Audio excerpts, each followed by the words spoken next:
Assalamu alaikum. Peace to the gods, peace to the earths, and all of the righteous families of the planet. It's your big brother Fahiym back again, once again with the family, with another short bill.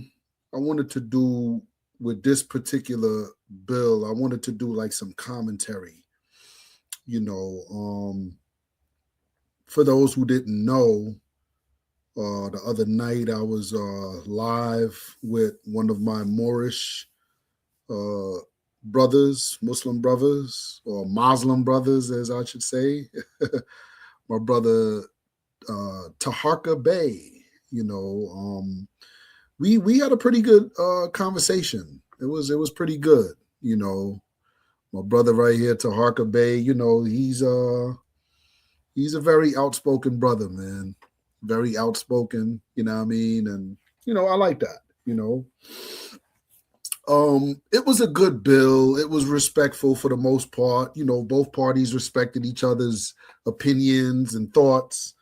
So I thought that was pretty good, and initially I know when the brother hit me and said he wanted to bill with me, my first thoughts was like, oh man, this dude, because I already seen how he get down.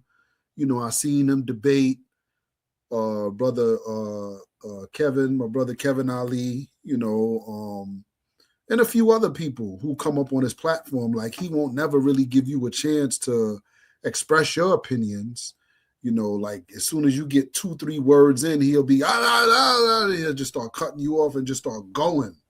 And you be like, damn, bro, like, yo, let me, you hogging the mic, let me speak. And that's one thing I don't like, and I think, this is just a personal opinion. I think my brother really needs to get better at conversation etiquette, or dialogue etiquette, if you will.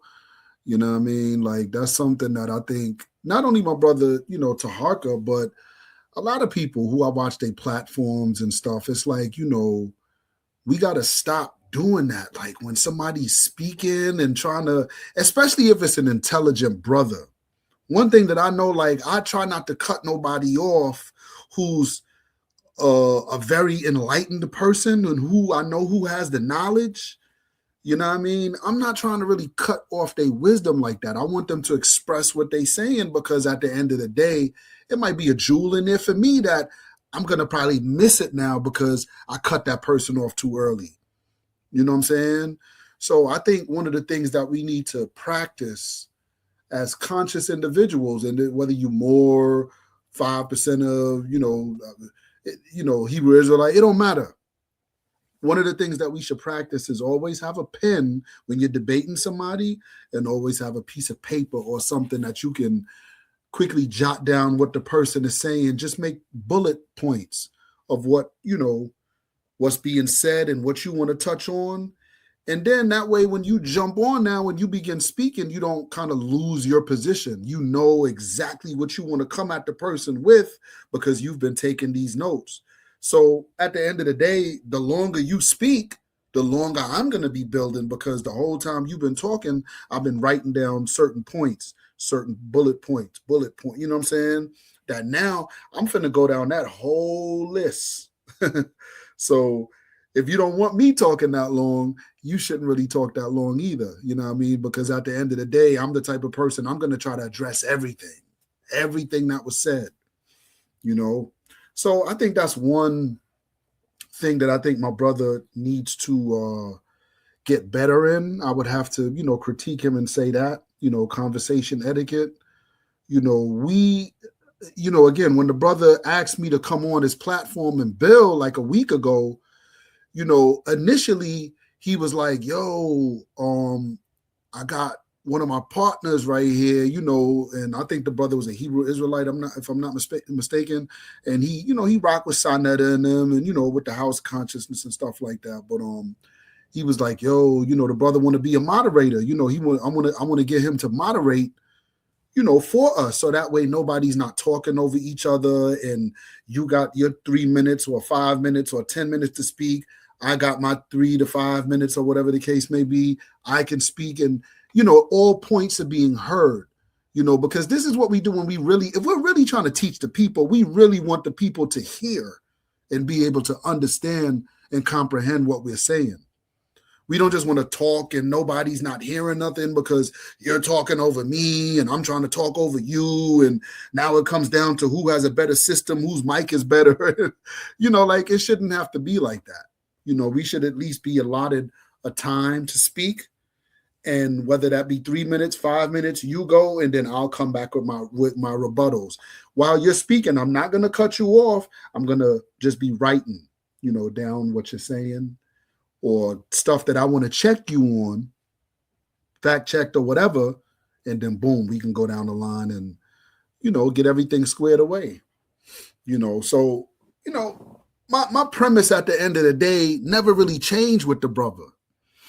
You know what I mean? I never really changed my premise. I mean, at the end of the day, I know I kind of messed his head up a little bit because when he initially came out, he was like, yo, the NOI hijacked or copied or stole from us.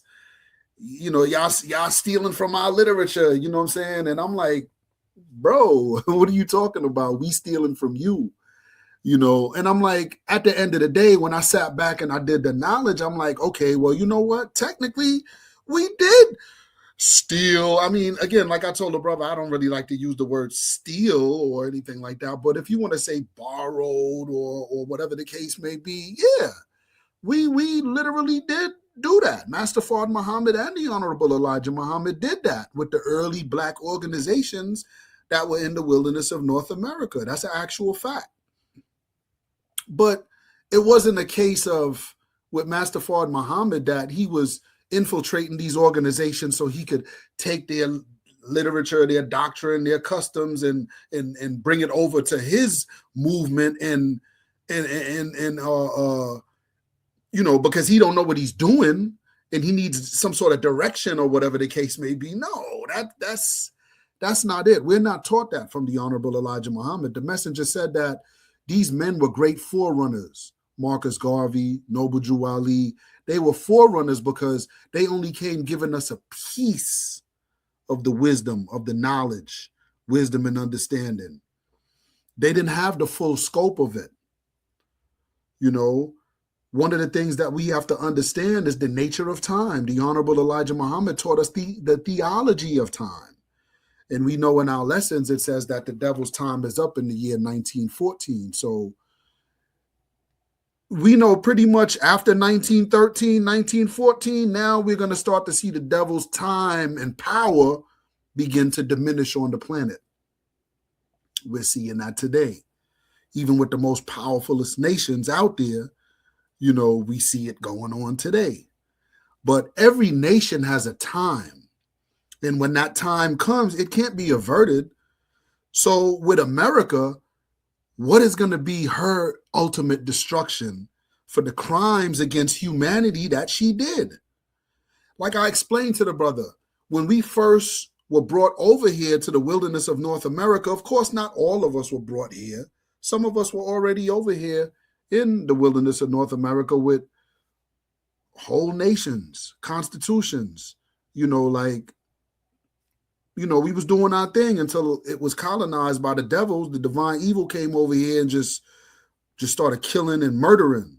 You know what I mean? But we've always been all over the planet.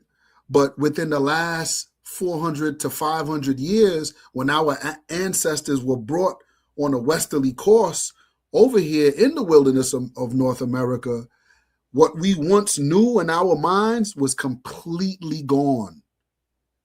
After the first 64 years of the white man bringing us over here in the year 1555, not 1619, as most Black historians would like you to believe, or like how they teach, but no, they say the first Africans came over here 1619 in Williamsburg, Virginia, or something like that. But no, that's not the case.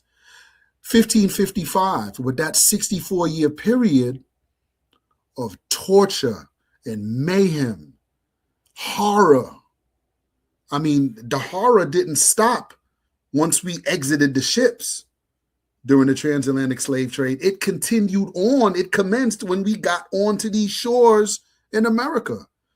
The white man would allow the parents to have babies, and then he would just slew the parent because he didn't want no transfer of knowledge passing on to the children, even though the white man at this time didn't understand genetics and DNA. So there was still a transfer of information even through our genes, our genetic coding, right?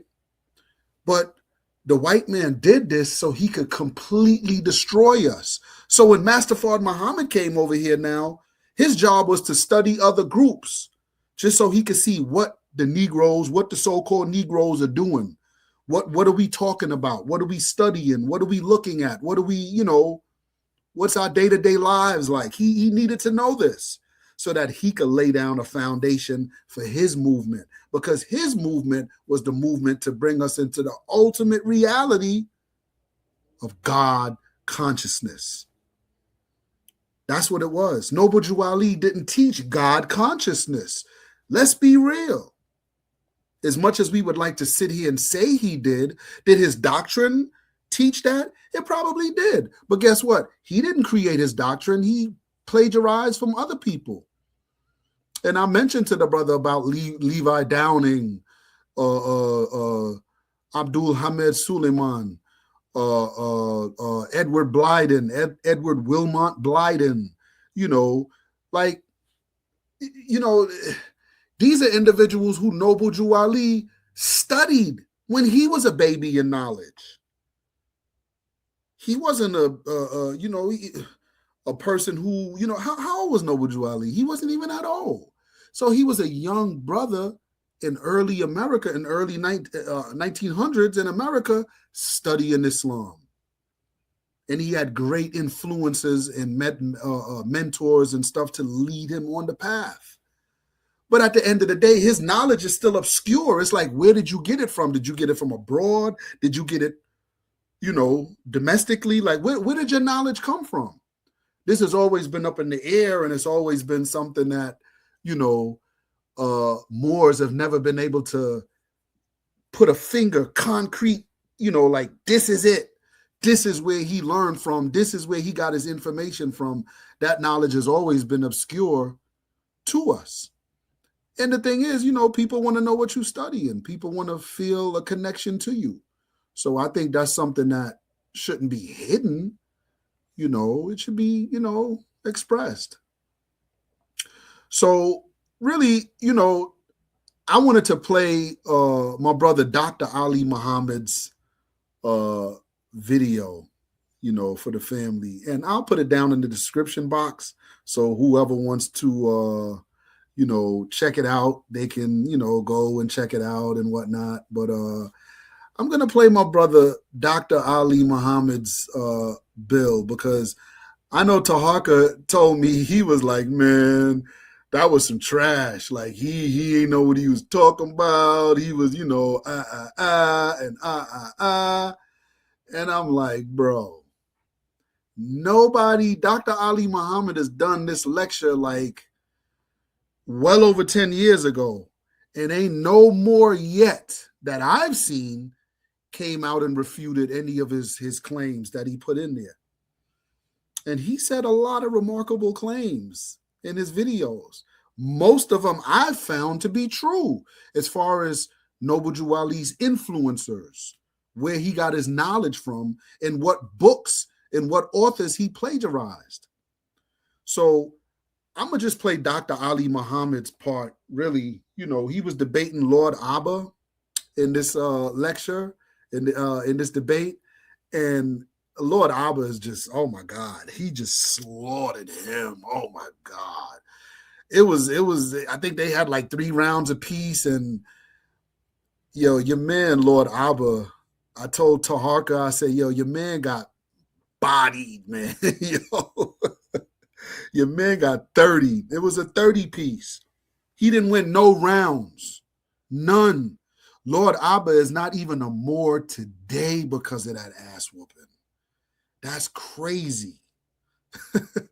So I would encourage everyone to, after you finish watching this, look in the description box, and I'll put it down there for people to check out or whatever.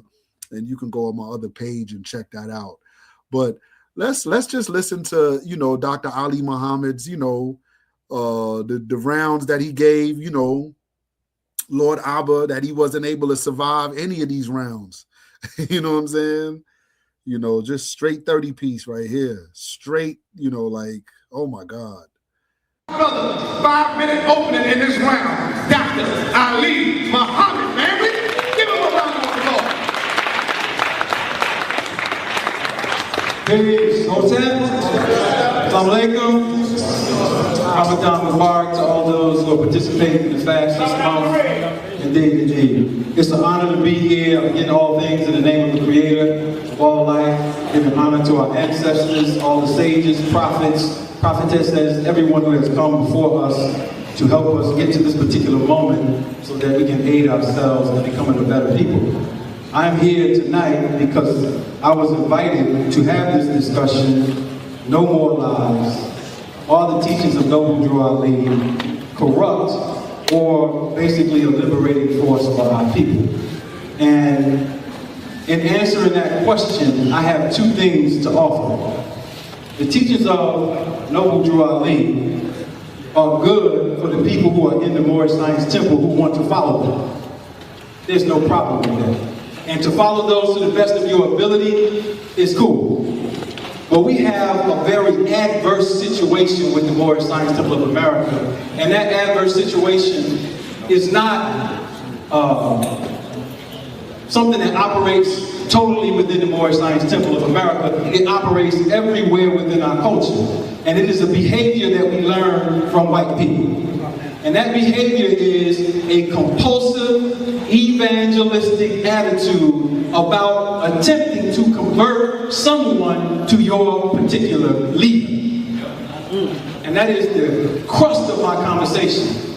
I have my foundation in the Nation of Islam, following, studying the teachings of the Most Honorable Lord Muhammad. But I have never, one day in my life, attempted to force, over-convince, or get somebody to follow the teachings of the Honorable Lord Muhammad in an evangelistic, dogmatic fashion. And it is my position tonight that the Moorish Science Temple of America has become the most dogmatic group amongst the conscious community. I'm saying that because if you watch the behavior of those who are in the temple, then you will see exactly what I'm saying. But what I have not known is that that behavior stems from their teachers. And any of us who are part of an institution, organization, system, or whatever we are part of, who think that we have a monopoly on truth, have just closed our ears to the truth. And that is the problem that I have tonight, and that is what I'm here to discuss. I'm also here to offer a better perspective on how we should approach our people in these particular organizations and institutions, because the MSTFA is not the only institution that does that. The very institution that I came up in, the Nation of Islam, has become dogmatic and attempting to force people to accept a culture that they don't identify with. Even though the foundation of the teachers doesn't prescribe that, people have adopted that attitude. If I practice Ifa, I don't want to wear a goddamn vest. If I practice Palo or another tradition, don't call me something other than civilized, because you don't understand my way. So the question was posed in the supreme wisdom: who is the original man, encompassing the man and the woman? Because all across the planet, we only have one problem, and if you don't get this, you will never get anything. The one problem that we have on this planet is the white race. You might not agree. You might think that you're white because you're wearing a vest. You might believe that the teachings that you're advocating are sound legally, sound historically, sound in every way you can imagine. But I'm here to tell this brother today that his teacher makes severe flaws. Severe flaw number one is He acted as if a mystery God taught him and did not reveal to his students where he got his information from. He was not the first Moor to teach about Moorish history. He was not the first to advocate nationality.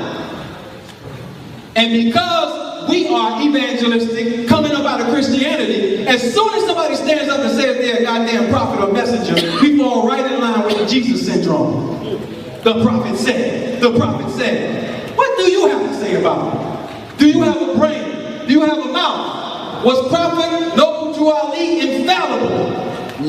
Come on. Are you going to take the doctrine in so-called 2013 and become a functional person from a doctrine that's 80, 90 years old without the ability to adopt that particular thing to something that's systematic today? That's the evangelistic mindset that I want to go into. Let's see if we can get to these particular points. Check it out.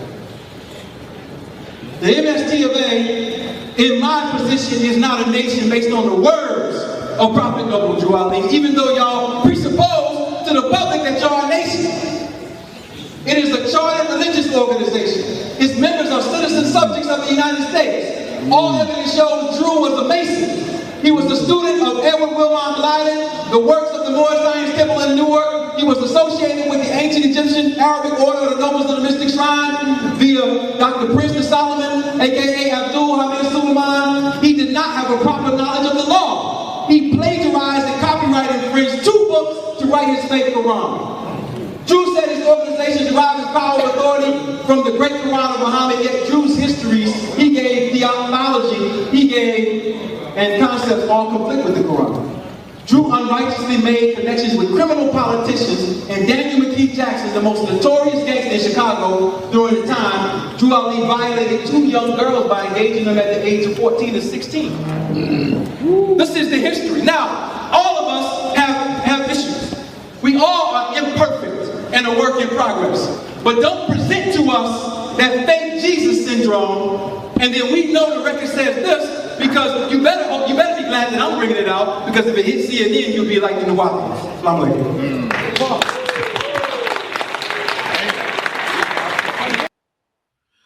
Well, you know, that was just the opening part right there. Like, he ain't even really get down to the nitty-gritty of the information yet.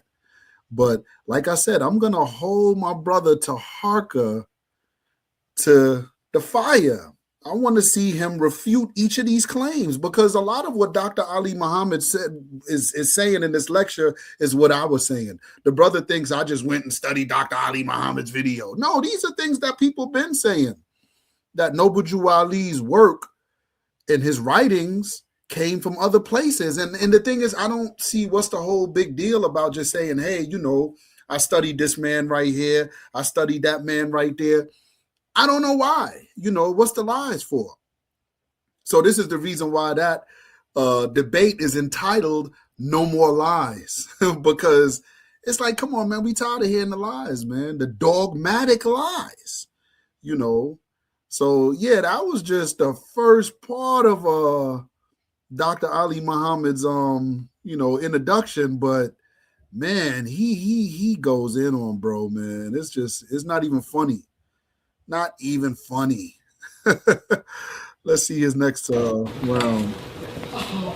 Peace, everyone. Peace. All right, my job is to refute what he said and continue my statements. I want to start off first with understanding that he's right. This is a classroom.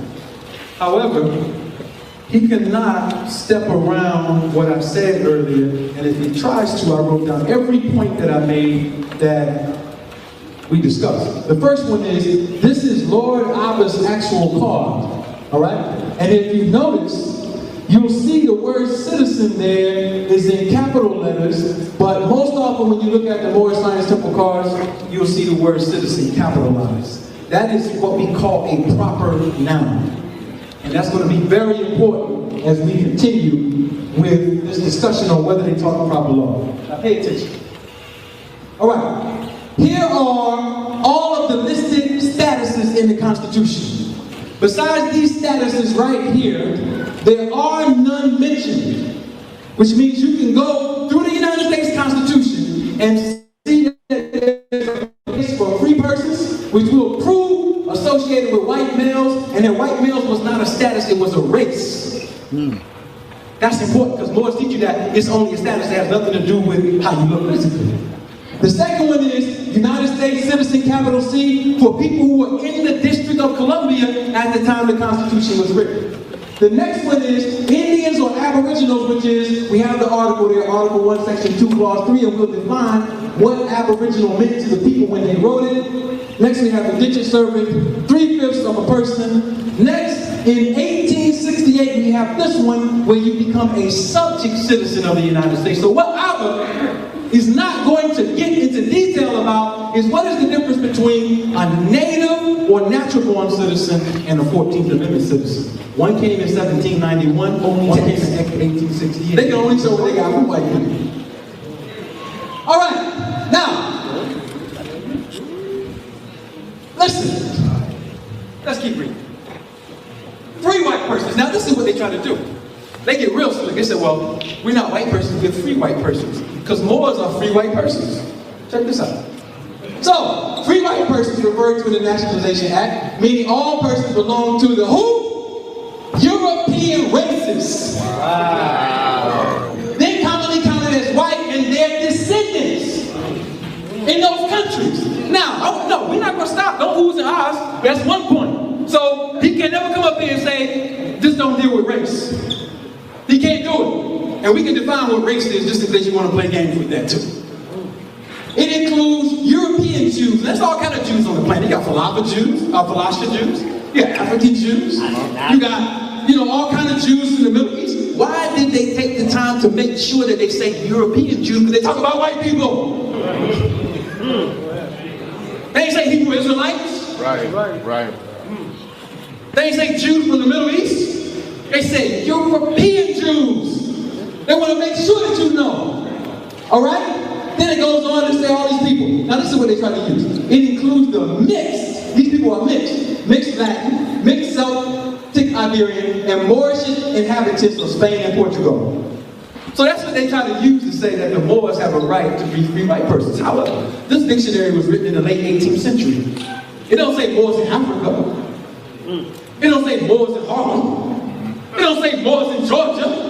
It said Moorish inhabitants of Spain and Portugal. Go back to 1890 and find me the blacks who were in Spain and Portugal calling themselves Moors. No, they're Moriscos now. They're mixed. So now you got people who come from Spain right now who can become free white persons because they have adopted the word Moors.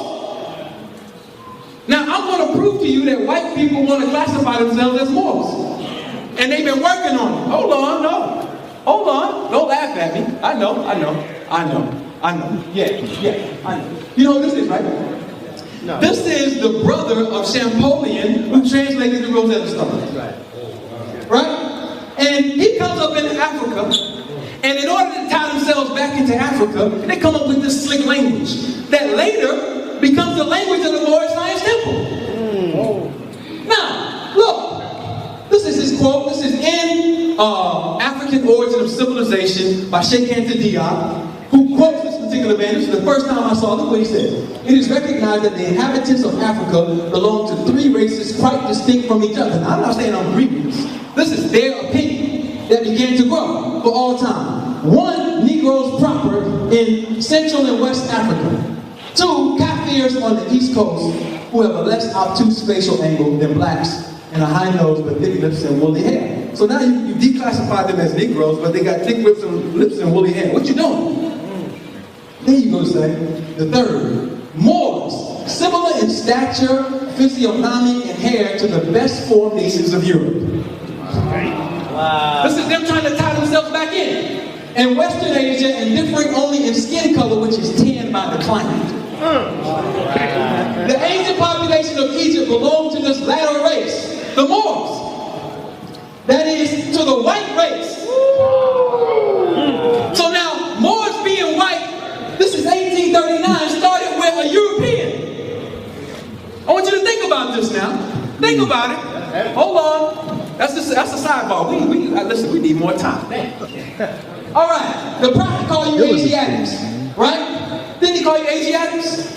He called you Asiatics. Now I'm gonna go back to this, because this is a clip from the one I just read. Let me just go up to it and show you. Put this down for a second, so you want, look. A Syrian of what? Asiatic birth and descent will not be entitled to become a naturalized citizen of the United States as being a free white person. Come on, man, what you talking about? Wow. You Asiatics? Aren't you Asiatic? Huh? Asiatic birth and descent will not be entitled to become a natural born citizen. Let me go and show you where I got it from, so you don't think I'm making it up. This is the free white person. A Syrian of Asiatic birth and descent will not be entitled to become a naturalized citizen of the United States as being a free white person. See, my point is, you start playing with the white man and you gonna trick him and get into his law. That nigga got all kind of traps in that shit. He got all kind of, he gonna collapse you in that. Oh, we got the New Black's Law Dictionary. Then you get version 9, 10, and 11 and change everything from 1, 2, and 3. Now you gotta update. Now we gotta change the circle 7 because the white man said so. Come on.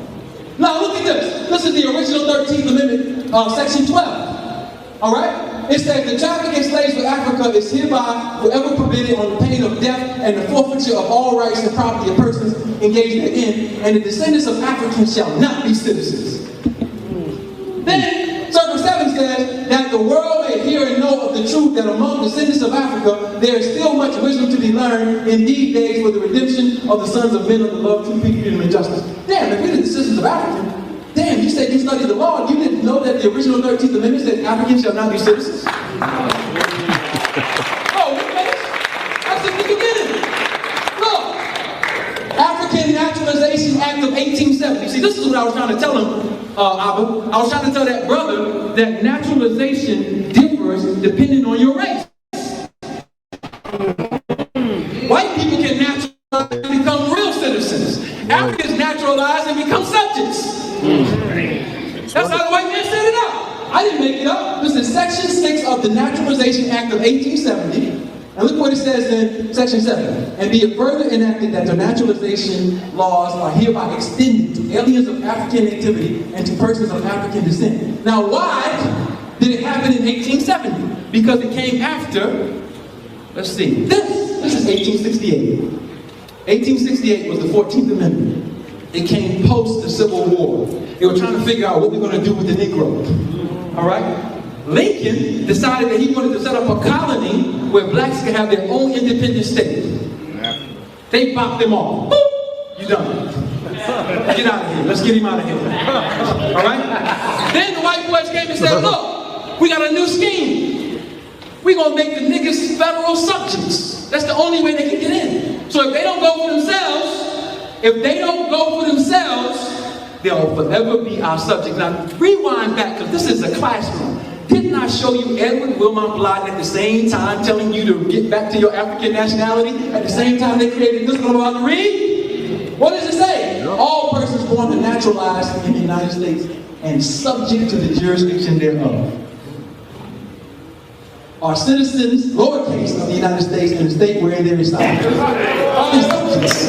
No, they're subjects. Look, he's telling me I'm trying to police the people. I have a budget that I have to deal with, and I won't be like the prophet. I gotta come down. In September, if I don't run again, I'm done. I go back to not fleecing the people through some dues. I'm a naturopath. I work. My wife is here right here. She knows how hard I work in the community. In ISIS, in ARNA, and outside of ARNA. So you say, I'm fleecing the community, but look at what you're doing. All dues given to the temple are tax deductible. How in the hell are you going to have a tax deductible nation inside the United States claiming independence? This is your website. All dues given to the temple are tax deductible. You can have these dues deducted on your taxes during tax season, which means your entity must be a 501c3 registered with the government. No, wait. This is from 1929, where the city of Chicago said the Moors faced loss of their charter. How in the hell is a city going to take the charter from a nation? Can Chicago go cancel the charter of China, Russia, or any independent state? So you're saying you're a nation, but you got a charter that a city can suspend. That they talked about suspending when you got into your Noble Drew Ali fiasco. See, I forgot about this last night when he mentioned about that too, you know, but I told a brother that it's a chartered religious group, but I forgot about this situation right here. Don't take Abba's word for it. Go straight to the Circle Quran, Circle 7 Quran. It says, the Moorish Science Temple of America is a lawfully chartered and incorporated organization. That's Noble Drew Ali's words, right? He's trying to say it's still a nation. But look, if it's chartered in Illinois, look at what the Supreme Court says. Bank of the United States versus Bank of Georgia. The court held, as a member of a corporation, a government never exercises its sovereignty. As a member of a corporation, a government never exercises its sovereignty. It acts merely as corporator, and further that, when a government becomes a partner in any trading company, it divests itself so far as concerning the transactions of that company of its sovereign character. Right on your website, you prove that you're doing trade business with the IRS, which means your entity is defunct. Wow. This is your institution, not mine. All right, and I'm gonna come to honor in a minute. All right, look at the prophet. Look at what. That's crazy that a lot of Moors, you know, talk this law, but I don't really think a lot of them really understand this white man's law, you know, over here in America. You know, like there's a few that I would give credit to that are real, you know, astute, you know, when it comes down to the law and different things like that, you know. But yeah, a lot of them, you know, I mean, you're operating on the public side just like everyone else. You know what I'm saying? Like you're doing your 1099 just like everyone else, you know. Where's the 1099? They're not teaching about the 1099 OIDs and stuff like that. They're doing, you know, on the private sector. Man, it's crazy, man. When you start digging into what brothers are really preaching, a lot of them really don't know what they, you know this stuff. This is the prophet Noble Drew Ali. Be very careful of propaganda and never that you hear. Look, I'm going to go down a little bit. This letter is to be read. Hold on, let me go back. There's a certain movement from the churches to destroy our movement and dishonor me that have men paid both Europeans and Asiatics, and any outside letter that you receive, let me know the message, then I will know that you are a Moor, and I favor Moors. We Moors must stand in unity. We stand together according to deeds and actions and not to words of lips. This letter is to be read to the temple. The 8th of January is my birthday. That will be our Christmas. Didn't I tell you the nobles had to protect Jesus secretly? That will be our Christmas, and all presents are to be sent on that day. I look forward to all faithful Moors to send me a present on that day. Goddamn, he had like 10,000 followers. He gonna get 10,000 gifts? Damn, Taharka. Noble Drew Ali changed Jesus, the so-called Jesus birthday from December 25th to his birthday, the 8th, what he said, February, October, what did he just say? October 8th or whatever? Like, that's crazy. Like, what's going on here? 5 minutes. And I'm listening to people? Santa Claus. 5 minutes. He's Santa Claus. He changed his birthday to Christmas. Man, let's take a moment of silence. 5 minutes. Look. We, as a clean and pure nation descended from the inhabitants of Africa, do not desire to amalgamate and marry to the families of the pale-skinned nations of Europe, neither serve the gods of their religion. So now you institute a Christmas, but you're not serving the gods of Europe, when the God of Christmas is Jesus, the fiction. Therefore, we are returning Christianity, church and Christianity back to the European nations. How the hell are you going to return Christianity back to the European nations when you have 19 chapters on a fictitious Roman god named Jesus in your Circle 7 Quran? Are you kidding me?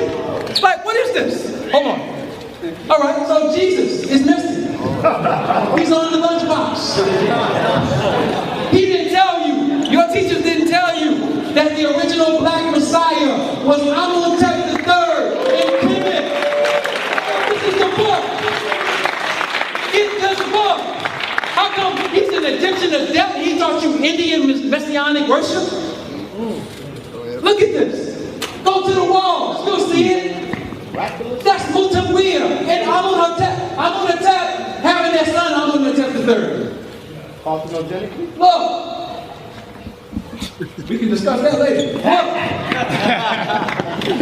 This is her. Mary had Somebody said parthenogenically? Like was the wheel with the first immaculate conception. Why the hell do you follow Indians who are supposed to be against Islam? Look. Turn this shit up. Christmas? Are you kidding me? This motherfucker crazy, man. Come on. I know I'm running out of time. I got to get through this. Listen. So, this is a quote from Lord Abba. 3 years ago. Now, Lord Abba is a cybermore. A cybermore is, they only come out online on Facebook and YouTube. He never been before audience because he don't do nothing in the community but argue on Facebook. But after he castigated my family in the public with some frauds who are literally on crack, who he admitted were cocaine heads, Cheyenne and whatever his name, he came back on my radio show and said, Islam, can you hear me? I said, yes sir, I can hear you. What's going on, brother? I said, what's going on, God? I'm maintaining. Yeah, let me say right quick, I was definitely one of those Moors over there at Birdcatch that you know didn't have that virtue and that morality etched in my fiber. That's you admitting you was a dirty Moor. With no evidence, you accused me of being a dirty Moor, and you used some trumped up case to do it, which I'm going to disprove after that, had nothing to do with me or the society that we in. So then, he goes on to say, now he's trying to be a better man. If you're trying to be a better man, why the hell are you chasing me on social media just to get me in a room and talk to some people about some shit that you don't even know what you're talking about? Why are you doing that? We Canaanites? Are we Canaanites? Are we Canaanites? Canaan was a state like the United States of America, composed of indigenous people and white people. And Canaan was too. Canaan was composed of all kinds of mixed people. Canaan is not a people, it's a goddamn ancient state in Israel. That's right.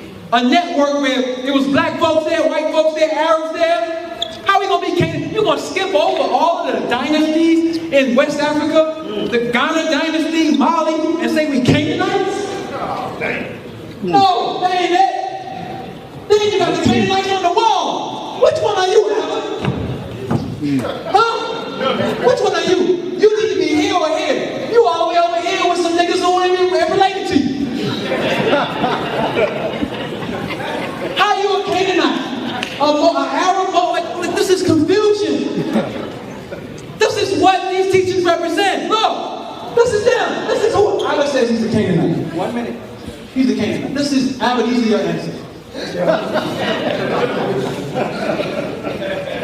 are free white men. Look, the genetic data shows the Canaanites or the Arabs or the Philistines will fall into classifications D or E. The A and B all represent the African races. I'm going to come up to this in the last 5 minutes to show you. You're not a Canaanite, dude. You're a black man in America trying to figure out how the hell to deal with these white men. So what you decided to do is become a white man. Become a white man. That's the last thing that we do. All right. So I'm going to close with some points, but listen. I want to put this presentation. You ready, Abba? You ready? I can close. Time. There you go. Because I need to be right there. Because I'm going to deal with this white thing in a minute. Peace. Let's give it up for Dr. Ali Muhammad wasn't playing with him. As you can see, it was just boom, boom, boom, boom. And I think in the last joint that, his last, the last round, he demolished them. It just, like I said, they got ugly, man. They got super ugly. Lord Abba was not all them oohs and ahs. The crowd was just like this when he was teaching, like Dr. Ali Muhammad had them on their feet. The brother definitely did his thing with that. I know that's probably one of his classic, most favorite, debates. I think Dr. Ali Muhammad, if he would ever have to, recall some of his, memorable moments when he just bombed people out of the water, I think he would definitely have to put this bill or this lecture or thing in there, because man, he didn't leave no stone unturned, And the thing is, again, Drew Ali plagiarized from other writers. So a lot of the stuff that he was teaching, I don't even think he himself had a full understanding of it. And, you know, you're saying, oh, you know, we're a nation and this and that. We're set up to be a nation and stuff. I mean, you know, there's so many flaws in what you're saying, brother. Like I said, the brother just chopped through all of them. All of them. You know, let's watch this last piece real quick. All right, let's first deal with the myths. We have to destroy the myths. Let me say something, first of all. I'm a father, I'm a husband, I'm a brother to this community, and everybody knows my history. The good, the bad, the ugly. Come on. All right? You can research Elijah Muhammad's history.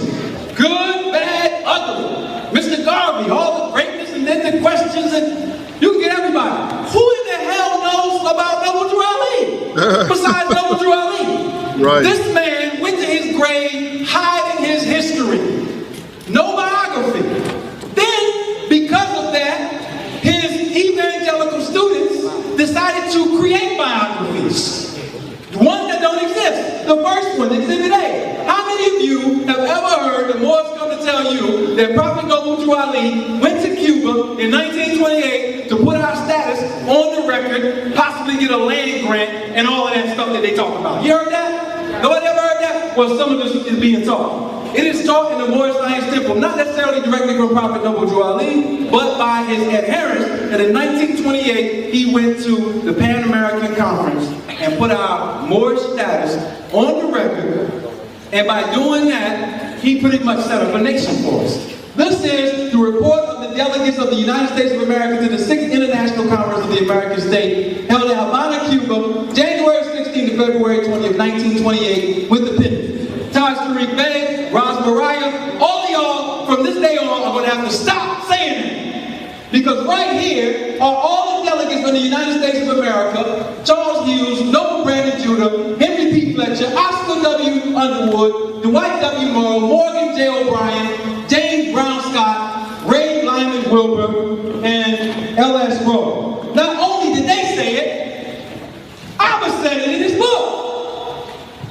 Now, he never took the time to research whether it was the truth or not, and he calls me the myth maker. I'm the myth maker. Noble Drew Ali never went to Cuba, family. There's only one Noble up there, and it ain't him. And his name ain't Noble Brandon Judah, because that's Noble Brandon Judah. So that's crazy. That's crazy, Taharka. Well, I mean, what do you got to say about this, Taharka? Because I've literally heard Moors try to say that this cracker, this divine evil, see, Noble, but that's him with a different name. See, he was there. That's not him. Hey, if you ever hear that again, refer back to this lecture and put the Moors in detention. Right. Next, they talk about Noble Drew Ali. See, we have to read as a people and study. They talk about Noble Drew Ali as if he's the first one to ever discuss nationality amongst our people. And that is the foundation of their argument against us, that nobody talked about nationality. So therefore, Noble Drew Ali came to save our people because he talked about the most integral subject, which is nationality. Here is Edward Wilmot Blyden in 1867. Noble Drew Ali was a negative 19 years old. Here he is, quote, an African, this is before Garvey, before anybody. Garvey studied him. Noble Drew Ali studied him. Now Elijah Muhammad had to study this particular man because he set out a world precedent for people of African descent to discuss the issue of nationality and nation building. Wow. And African nationality is our great need, and God tells us by his providence that he has set the land before us and bids us to go up and possess it. And African nationality is the great desire of my soul. I believe nationality to be the ordinance of nature. Does that sound familiar? Yes. And no people can rise to an influential position among the nations without a distinct and efficient nationality. Speech at Liberia's office, July 26, 1867, and also can be found in this book, Edward Wilmot Blyden and the Racial Nationalist Imagination. Look at what he goes on to say. Nationality is the ordinance of nature. The heart of every true Negro yearns after a distinct and separate nationality. Distinct and separate. Not one you saying you got a nationality, but then you telling me I'm a citizen, two, of the very entity that enslaved you. See, that's double talk. Oh yeah, I'm reading you nationality, but see on the back of the card you was still a United States citizen. We shall never receive the respect of other races until we establish a powerful nationality. We should not content ourselves with living among other races simply by their permission or their endurance as Africans live in this country, in America. A well-established African nationality is the most direct and efficient means of securing respectability and independence of the African race. How come you gotta come and tell us that the great God Allah told you that? Why can't you just say, I studied with my life? Right. I read his books, he's a great man. See, that's what real men do. They give credit to the elders who came before them. Not a goddamn mystery God. The great Allah revealed nationality. Alright, here he is right here. He was a Secretary of State of a foreign nation and still here domestic trying to get us to come back to the continent, do business, have some status. This is in the 1800s. Now, next.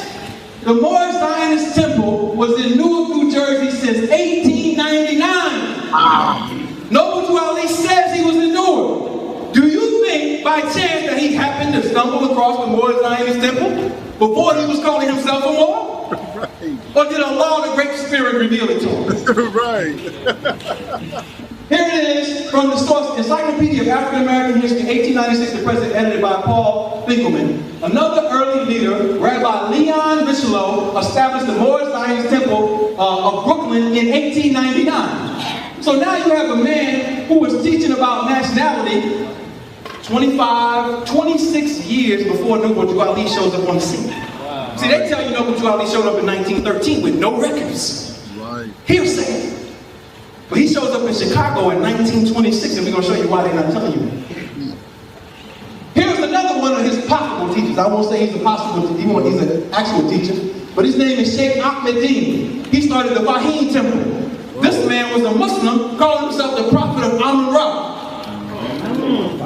In 1919. This is him when he joined the Ahmadiyya movement, which was also a movement of Indians coming over to the Americas to try to teach the people in the Americas Islam. And Bashir is up here, they always tag teaming me. What's up with this debate and tag team? I can never debate one person. I forgot my brother. All right? But this is Sheikh Ahmeddin. Teaching Islam, teaching about Egypt, no Prophet Noble Ali on the scene. Do you think he happened to come across his brother in St. Louis, in New Jersey, in Brooklyn, and all the places that he was at? Look, here he is, a convert to Ahmadiyya. This is him in the fez, all right? This is him wearing the fez before Noble Ali. No Noble Ali at this time. I want him to prove to you with documentation that Noble Ali taught somebody in 1913. Not with no hearsay, not no hadith, not so-and-so said, put on her. I want some certificates, I want something. Because they bring up all these documents and affidavits all the goddamn time, and y'all can't pull up nothing when somebody want to find out your origin. I want you to pull that up, Taharka. I want you to do everything that he's saying. Because remember, you said this was garbage. Dr. Ali Muhammad ain't do no justice to this. Bro, are you crazy? He ate on this. You wildin'. Now, study from the Circle 7 Qur'an. The reason these lessons have not been known is because the Muslims of who? India. This is one of the Muslims of India. All right? Muhammad Siddiq, who was a follower of Mirza Ghulam Ahmed, the Messiah of the Ahmadiyyas, from India. So now, are these the Indians that taught you, but you won't say it directly? You won't say I was an Ahmadiyya, I studied with the Ahmadiyyas. Instead, you say the Muslims of India, Egypt, and Palestine gave you the records in the Circle 7. But actually, that might not be true either. You might have got that secondhand. All right? Now, here's Prophet Noble Ali, the Egyptian of death student. They have no date on it. It says he was in Newark. And it says he's the Egyptian of death student. Student of who? Who did you study from? Why don't you say I'm the Egyptian death student of so-and-so? Yeah, they would always have. Then he says, I'm a Muslim. No, nothing about a Moor in here. Nothing about a Moor. Nothing about I'm a prophet. Not even a fast. So I'm trying to show you that he grew in his knowledge. But instead of saying, I grew in my knowledge, you said, the Great Spirit revealed to me, everybody must bow down to me. Right. Show the development. The people want to connect with real people. They don't want nobody flying off a goddamn spaceship saying they're from the planet Risk. So Abba has a tendency to follow people who say spooky things. He started out with Dr. York saying he was from planet Risk, then he jumped to this guy. Will he be a Jehovah's Witness next?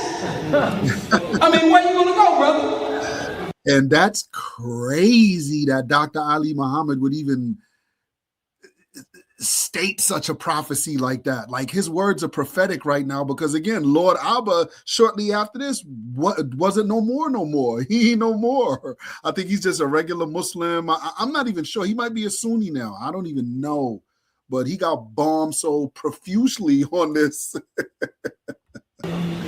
Now, also in this, it's very important to highlight that he says he can cure tuberculosis and other things. I'm going to show you he died of tuberculosis. I forgot to ask How the hell you going to heal somebody of tuberculosis and you died of tuberculosis? Right. I forgot to ask my brother Taharka, yo, how did Noble Ali die? That's like me, I'm a naturopath. If I come in here with a big ass stomach and say I got cancer, but I got a cancer treatment, what the hell are you going to say to me? I'm not buying that. Spook medicine. But why did he get away with it? He got away with it because he hid behind the word prophet. And he knew our people were spooked out as hell. Yes. This is what we call in the Nation of Islam the 10%.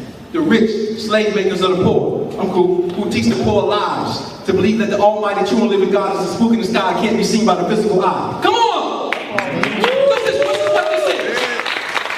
This is a system of not identifying people with their own development. And this is why we have to get rid of monopolistic leadership who does not get elected in by people. Because they stay their whole goddamn life, and then they tell people what to do, and then when they die, the whole goddamn organization dies. Yep. The secret ritual of the secret work of the ancient Arabic order of nobles of mystic shrine. Now, we all come from our mother's womb knowing nothing. Right? How did Prophet Noble Drew Ali come to know to use the terms prophet and noble? Did his mama teach him? Did his daddy teach him?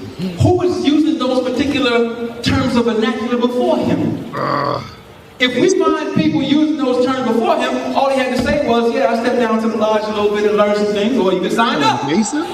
Instead, we gotta go to this book and prove that when you become a Shriner, one of the posts inside of the office is Imperial High Priest and Prophet. Right. That's one of the posts. Where did he learn it from? And these are nobles of the mystic shrines? These are white people. William J. Florence? Yes. These are white people who formed this in 1872. White flunky. Then so our so-called brothers came on in 1894. They wanted to follow these white folks into their shrine. What is Shrine about?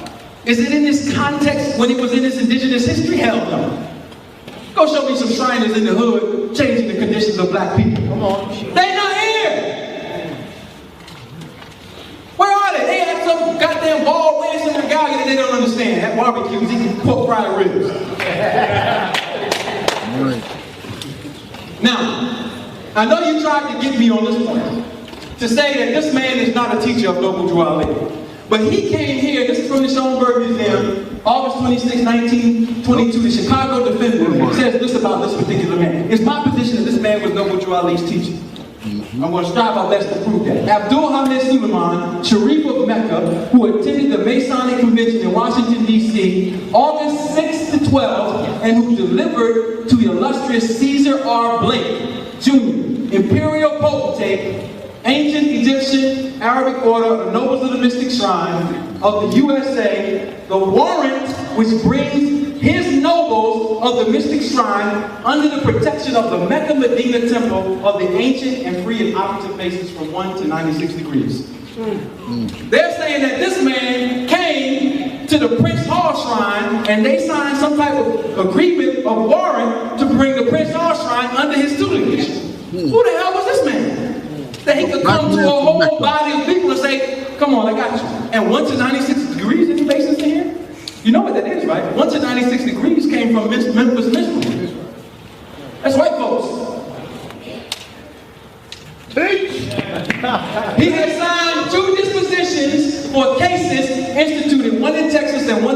Arkansas, and is the only Arabian in the United States of America to come to the defense of the Shriners. They say they got some type of authority from Arabia. They get sued in court by the white order to stop them from using whatever they use. This is the only person that came to their defense. Nobody came from Egypt, Arabia, nobody else but him. So when they say John Jones got a charter from Rochelle Pasha or whoever it is, how the hell they didn't come and say, okay, well, no, this is authentic. He came, and look, this is from Ancestry.com, the 1920 census. His name at the time was Prince de Solomon, right here.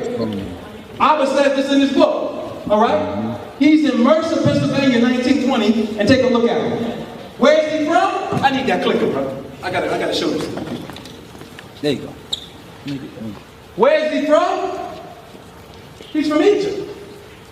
Look, this is on the census. Look, he's from Egypt. Now, Prophet Noble Ali said he went to Egypt. No records. But we do have an Egyptian coming and started the Canaanite temple. I'm going to prove that from newspaper articles. Now, the Moors teach us that they started the Canaanite temple in 1913, and Prophet Noble Ali started that. However, the newspaper clippings of the time say this man started the Canaanite temple. I'm just saying, maybe Abba got some records to prove that in 1913 Prophet Noble Ali started the Canaanite temple. Otherwise, we are only left to the conclusion that somebody came from Egypt. We don't know why he came from Egypt. We don't know who sent him, and he coming with white men's masonry to teach black people. Whoa. So you hear that, Taharka? I need you to show and prove what year Noble Jew Ali started the Canaanite temple, what year was it founded, and was there someone prior to him doing that work? Because y'all don't like to mention, Prince de Solomon, and Abdul Hamid Suleiman. But yeah, it's an undeniable fact. He was here doing that work in the late 1800s. We gotta understand what masonry is all about. Look, what's his tongue? Arabic. The census people said he spoke Arabic. I didn't make this up. You can check this information.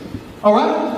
So, look, converts sought by Mohammedans make special drive amongst Negroes of U.S. Dr. Hamid Suleiman, a native of Arabia, of 143 West 130th Street at Manhattan, the high priest of Mecca, for a number of years has inaugurated a movement for spreading Mohammedanism among the Negroes of the United States. A number of Muslim groups have been started, particularly one in Newark, New Jersey, under the name of the Canaanite Temple. I'm just saying. They put it in, I didn't put it in there. Now maybe Noble Jew Ali was around. All we need is some evidence. All these newspaper clippings are right down the street at the Schoenberg. Y'all want to take a break and give Papa some time to go to Schoenberg? You need some time. You get my 30 minutes so you can go see if this is true. All right? So he's doing all kind of other stuff. Now look at him. Look at his regalia. Look. Isn't he wearing the same thing that the white folks wear? Right. Mecca. The crescent in distress. The sword, which means he's keeping secrets. But who sent him over here? Why did he just all of a sudden come from Egypt and say, I want to come and teach these people? He's not wearing what the Mahdi of the Sudan, what the Mahdi of the Sudan wore turban. He got the regalia of the Egyptians who invaded the Sudan. Yep. Come on. Same thing. Other articles. All right? So they started temples. Look, these are different newspapers now. This man was making press. 1922, New York Tribune. Let's go back. That's the New York Tribune. That's 1922. All right? This one was the New York World. The Sharif of Mecca, Chicago. How is Chicago covering him? New York is covering him. That means the man was moving around. The press knew about him. So if Noble Jew Ali came and started it, why are they not talking about him in 1922 or 23? Where are the articles on him in 1922 or 23? That's right. Where are the articles in 1916, 1919, 1913? All these myths y'all made up, just bring one. Just bring one. They don't exist. They don't exist. All right? And what was his title? He was a what? He was a minister. So he was using religion again as a way to communicate with the people. All right. So we got a whole bunch of stuff. Now, this is important. How much time I got left? 10 minutes. 10 minutes? Oh, good. He's a Borgia. Listen. Nobles of the mystic shrine, in their literature that I just showed you, have one primary agenda, and this is it. Page 8 and 9. You can get the book, you can download this on Scribe or online for free. In the internet, beautiful, they can't hide it. They can't put it in the depth chamber like, no, we can link up. It's available. Those of the members of the Masonic order who desire to advance their ambition in this sublime rite of the mystic shrine are required to take a solemn vow that they will redouble their courage, zeal, and determination to defend and advocate the Christian religion. Now, Noble Ali said he was giving Christianity back to the Europeans. I'm going to show you that that was some type of trick because everything about his organization was Christian, except the name Islamism. Come on. And they are to protect the honor and character and reputation of nobles of the mystic shrine, wherever they may be. So, is Noble Ali the greatest plagiarist of the 20th century? And copyright infringement. Y'all study the law, you know plagiarism is an academic term and copyright infringement is a legal or lawful term. So now let's flip the law back on y'all. Since y'all like to say we Negroes back to colors and we don't know what we're talking about, let's see if y'all know what y'all talking about. Let's see if your teachers know. Why? Because he copied his entire literature from two authors without giving them credit. See, you could have came and said, I got this from Levi Dowling and I got this from Harvey Spencer Lewis. But you didn't do that. You didn't give them no credit. That's plagiarism. Right. All right? Plagiarism and copyright infringement. He then had the nerve as a Muslim to call this plagiarized literature a Qur'an. So the Qur'an is holy to Muslims. Muslims are jihad your ass over the Qur'an. So now you're going to come to America and put your people in jeopardy from two crackers and put them out in the public? What kind of goddamn responsible prophet is that? Who would do that? Plagiarize, the act or instance of copying or stealing another's words or ideas and attributing them as one's own without permission. Copyright infringement, the act of violating any of the copyright owner's exclusive rights granted by federal copyright. Got the sources there. So you can see, NTBI grant is copyrighted in 1925 by the Oriental Literature Syndicate. They copyrighted it in 1925. That means he could not have written the Circle 7 until after 25. That's why he didn't show up on the scene. Follow the chronology I'm giving you now.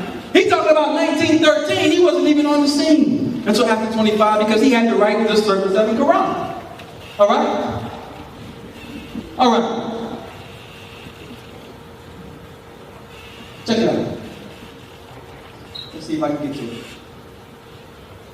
All right. Circle 7 Quran unto thee I grant. I'm just want you to get a screenshot of this because I want to go into it. But these are the word-for-word copy chapters. Unto thee I grant, and Circle 7, chapter 20 matches book 3, chapter 21 matches book 3, chapter 22 matches book 4. I'm going to show you that he just edited out words. But he was at such a rush to edit out the words, he forgot to edit out something, and it's going to be so embarrassing when I show the slide. This is crazy. I want everybody to take a moment of silence. Get on your 7. Crazy. Get on your 7. Because this is going to be embarrassing. Look, this is Circle 7, chapter 20, part 6 and 7. What does it say? But when virtue and modesty enlighten her charms, and the luster of a beautiful woman is brighter than the stars of heaven, the whiteness of her bosom transcended the lily. Her smile is more delicious than a garden of roses.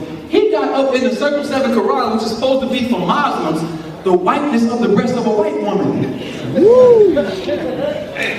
He forgot to put olives, or whatever they say, before they go.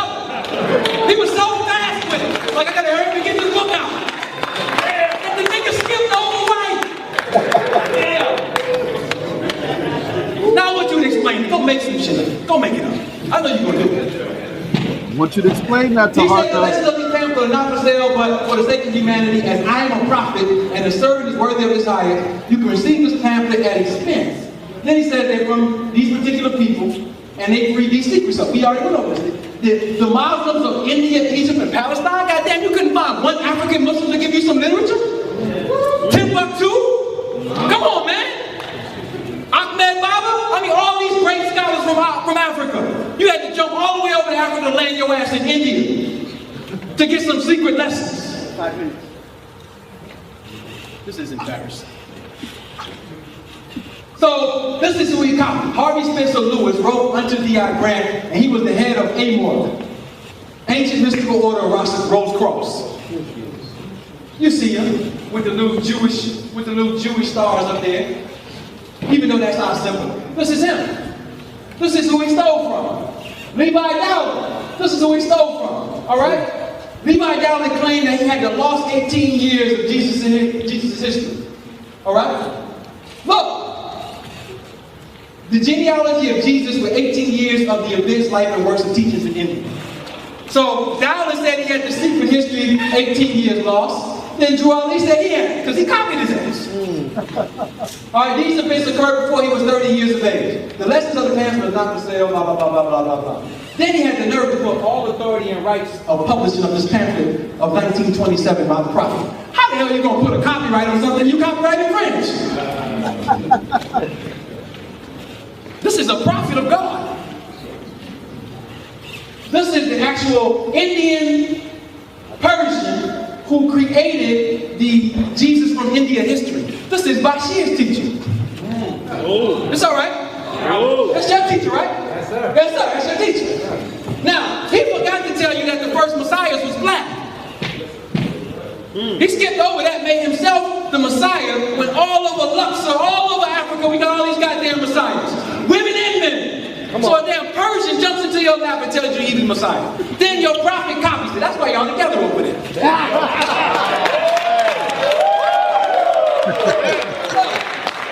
What's the difference? What's the difference? That's teaching boy Jay, the Jesus your grandma got on her goddamn wall. What's the difference? The Muslims from India have revealed these secret lessons. This is embarrassing. Look, all we citizens of the USA, I'm going to save this for the second part. How much time I got? You got 4 minutes. 4 minutes? Well, I can go into it a little bit right now.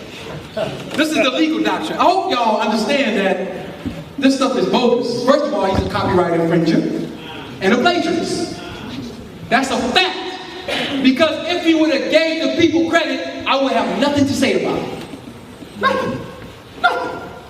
He could have said, yo, I got this from these dudes and yo, it's good. Great. Cool.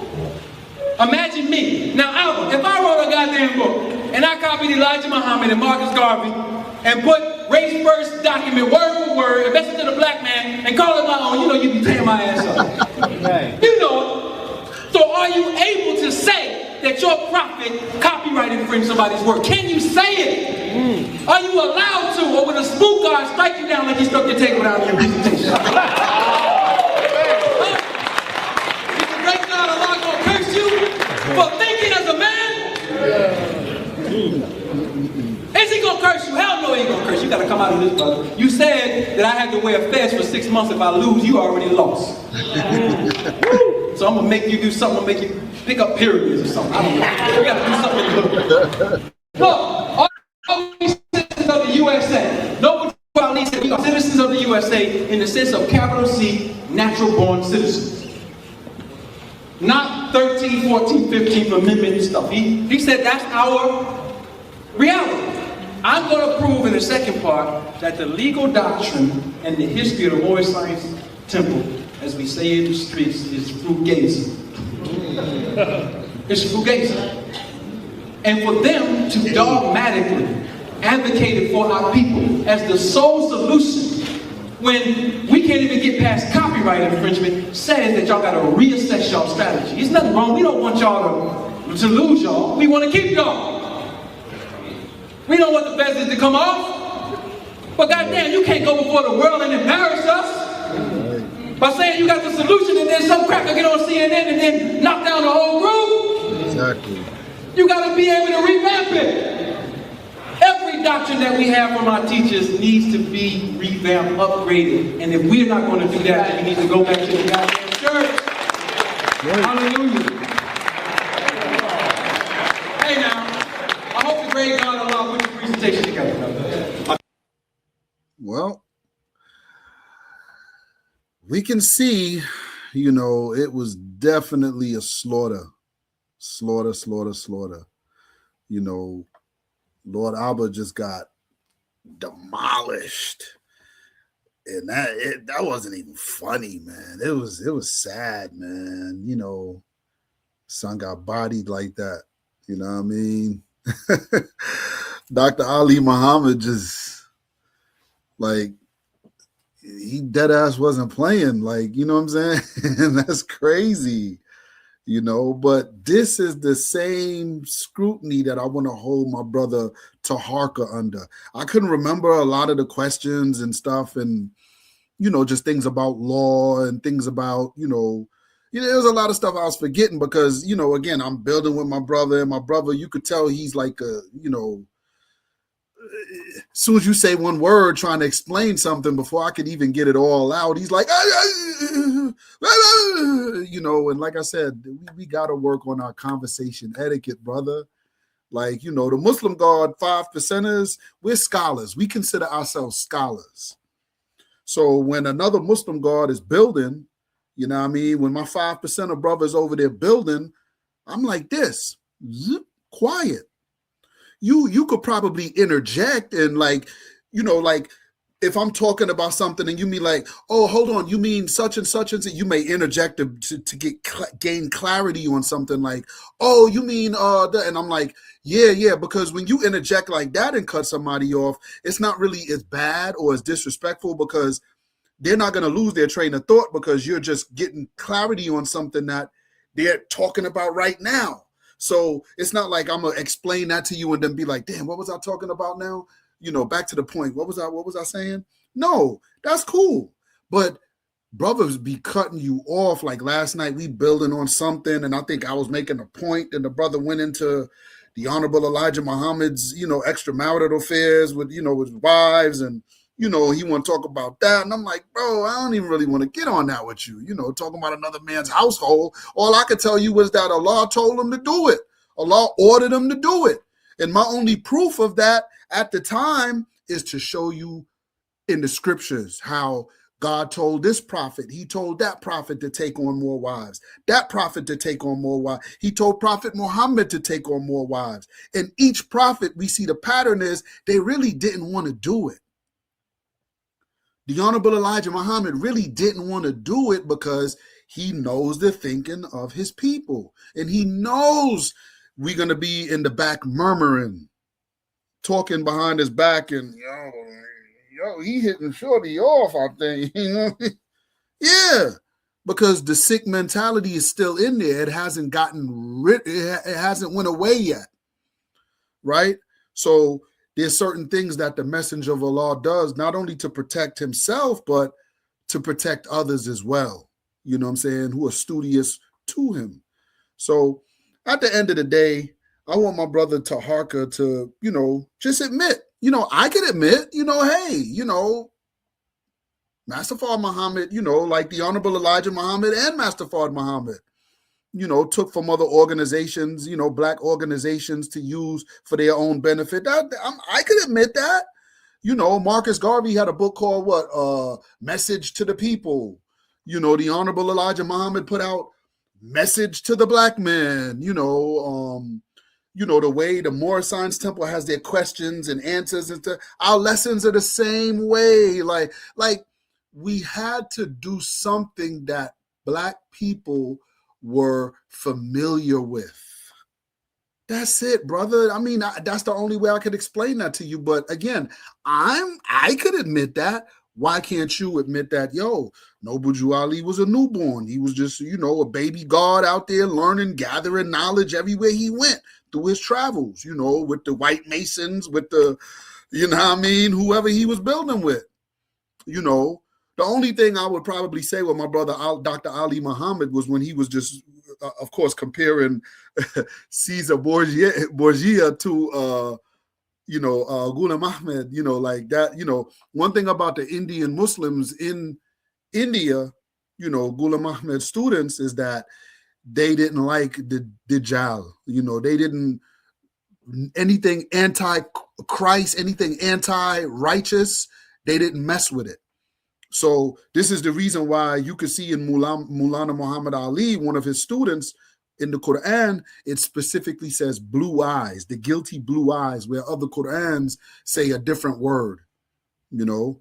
So again, that's probably the only thing I would say with my brother Dr. Ali Muhammad that I would, you know, disagree, because those Muslims in India were some very powerful Muslims, wise and intelligent.